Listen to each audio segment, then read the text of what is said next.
ไม่มีใครบนโลกนี้ที่เกิดมาได้เจอกับรักได้ทันทีและทุกคนบนโลกนี้ต่างก็เคยต้องเสียน้ำตารู้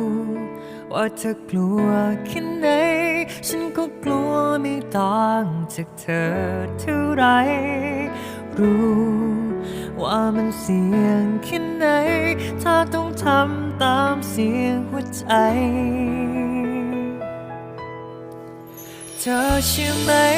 ว่ารักของเธอยังมีความหวังมาในฝัน